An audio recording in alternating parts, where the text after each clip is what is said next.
For more than 70 years, one assumption has quietly shaped global business, finance, and power: that the United States sits at the center of the world's economic system. The dollar is the default currency. American banks are the gatekeepers. U.S. markets decide who gets capital and who gets cut off. Most people believe this system is permanent, too large to fail, too entrenched to replace. But beneath the surface, something unfamiliar is taking shape.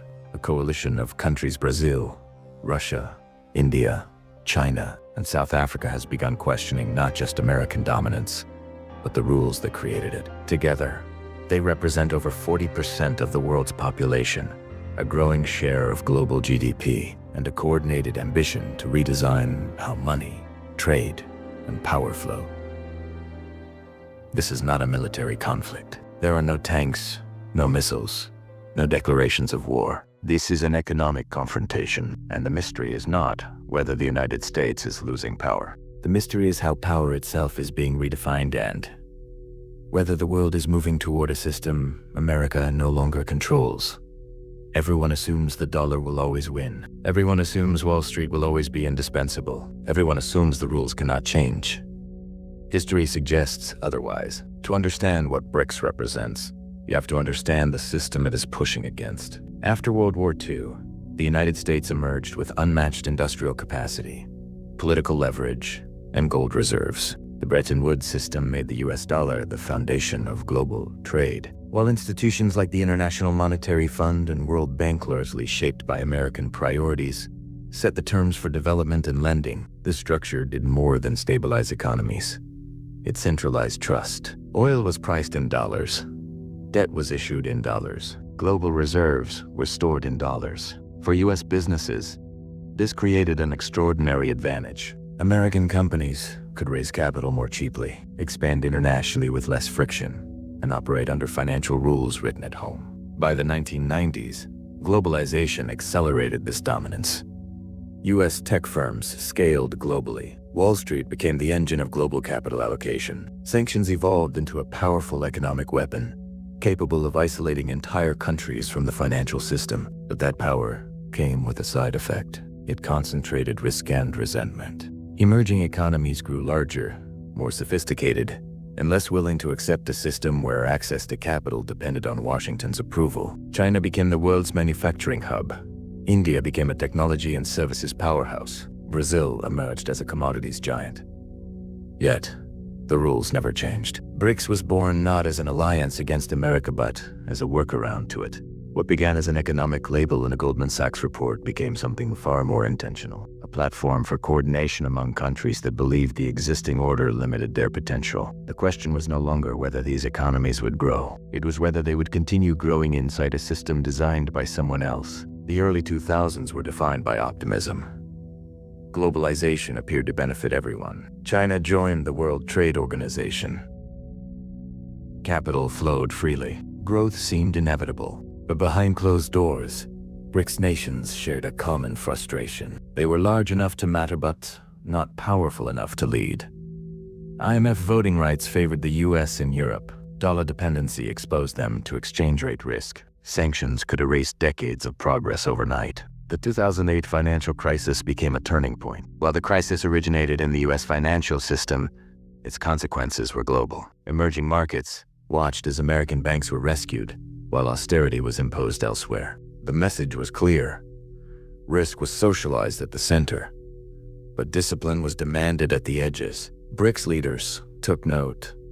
If the system could fail and still survive, then it could also be challenged. The first move was subtle. BRICS countries didn't attack the dollar directly. Instead, they began building alternatives. In 2014, they launched the new Development Bank, a financial institution designed to fund infrastructure projects without the policy strings attached by Western lenders. China accelerated the internationalization of the yuan. Russia reduced dollar exposure in its reserves. India expanded regional trade agreements using local currencies. None of these moves threatened the US on their own, but together, they signaled a strategic shift. Economic redundancy. BRICS wasn't trying to overthrow the system. It was trying to make itself immune to it. At the same time, US companies continued operating as if dominance were guaranteed. Supply chains became more concentrated. Financialization deepened. Stock buybacks outpaced investment. The world was changing, but American business culture largely assumed it would always be at the center. The real rupture came with sanctions. When the US and its allies froze Russian central bank assets following geopolitical conflict, it sent shockwaves far beyond Moscow. For BRICS nations, the message was unmistakable.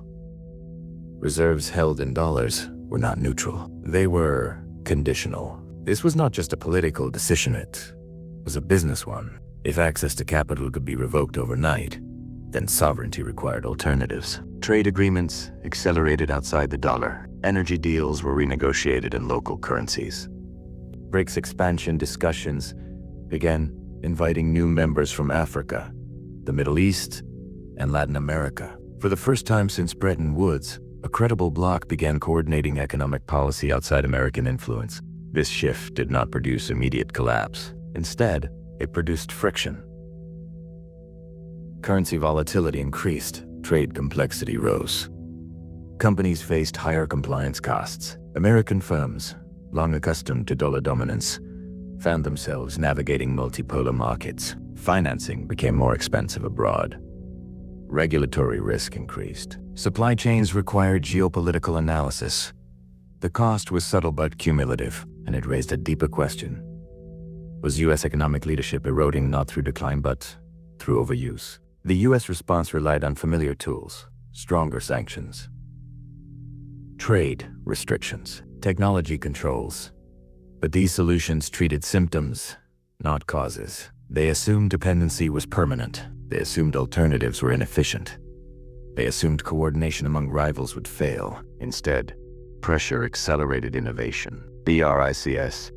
Nations invested in payment systems, logistics, and regional financing. The harder the system pushed, the faster parallel systems matured. The fixes failed because they misunderstood the problem. This was not a rebellion. It was an exit strategy.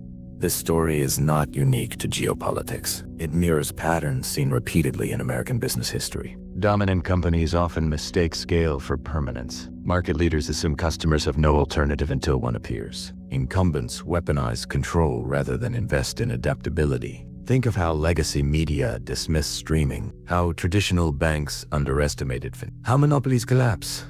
Not from attack, but from the US economic system faces a similar inflection point. Its strength became leverage. Leverage became control. Control triggered diversification. BRICS is not replacing a market, it's reducing dependence on it. And in business, reduced dependence is the first step toward competition. This story leaves us with 3 lessons. First, power that cannot be questioned eventually will be economic systems survive not by dominance but by trust. Second, innovation accelerates under pressure. Sanctions and restrictions may delay competitors, but they also force adaptation. Third, the future of business is multipolar. Not one center but many. Not one currency but several. Not one rule book but competing frameworks. This matters because the next generation of American companies will not inherit the same advantages their predecessors did. They will compete in a world where access must be earned, not assumed. The unanswered question is not whether the US can remain influential, it's whether it can adapt its leadership style from control to collaboration. Because history is clear about one thing. Empires rarely fall when challenged from the outside. They erode when they stop listening to the signals within the system they built. If you found this analysis valuable, consider subscribing for more long-form business documentaries and share your perspective in the comments below.